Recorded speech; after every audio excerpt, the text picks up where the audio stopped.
আর জীবনের ঘটনায় সত্যিটা জানতে চান, একটা মিনিট দাঁড়িয়ে যান, সব ফাঁস করবো আমরা। আসল ধর্ষককে আড়াল করতে চাইছে মমতার অনুপ্রেরণায় অনুপ্রাণিত হওয়া পুলিশ। সামনে এলো একটি কল রেকর্ড, আর সেখানে বিস্ফোরক দাবি করলেন একজন ইন্টার্ন।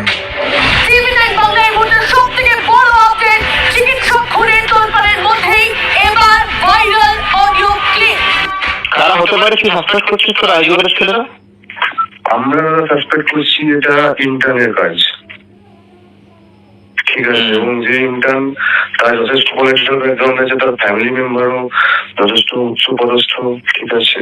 নাম নিতে পারবো না কারণ আমারই সমস্যা হয়ে যাবে, বাট নাম নিতে হবে না, নাম নিতে হবে না।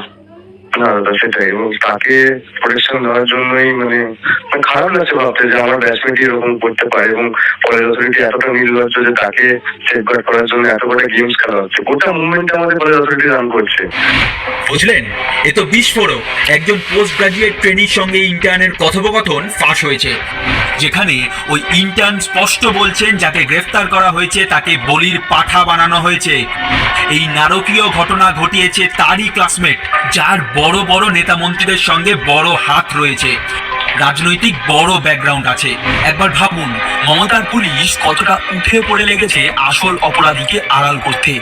আমাদের জানা নেই যে সিভিক ভলেন্টিয়ারকে গ্রেফতার করা হয়েছে সে আদৌ দোষী কি দোষী নয়, কিন্তু কিছু কিছু প্রশ্ন উঠতে শুরু করেছে। তিলোত্তমার দেহ উদ্ধারের পর প্রথমে পুলিশ এই মৃত্যুকে আত্মহত্যা বলে দাগিয়ে দিল কেন? কার্পেটের উপর থেকে একাধিক চুল পাওয়া গিয়েছে, নীল রঙের কার্পেটে মিলেছে ছোপ রক্তের দাগ, অর্ধনগ্ন অবস্থায় তাকে পাওয়া গিয়েছে। তাহলে কিভাবে পুলিশ প্রথমে বলতে পারে এটা আত্মহত্যা? তার মানে কি উপরমহলের চাপ?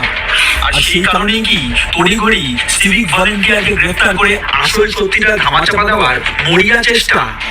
প্রশ্ন উঠছে, প্রশ্ন উঠবে। এরা যে লক্ষ্মীর ভান্ডার আছে, কিন্তু লক্ষ্মীদের সম্মান, নিরাপত্তা? আমার আপনার মেয়ে রাতের অন্ধকারে আদৌ নিরাপদ বলে মনে করেন আপনি? জানেই যে কল রেকর্ড প্রকাশ্যে এসেছে তার সত্যতা কতটা, কিন্তু এই কল রেকর্ডিংটা তদন্তের আওতায় আনা হোক।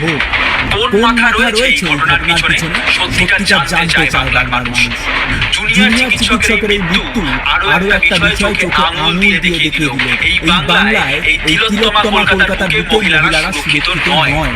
যদি সেমিনার হলে বিল্ডিং এর বাইরে পর্যাপ্ত পুলিশ থাকতো তাহলে এই ঘটনা ঘটতো না।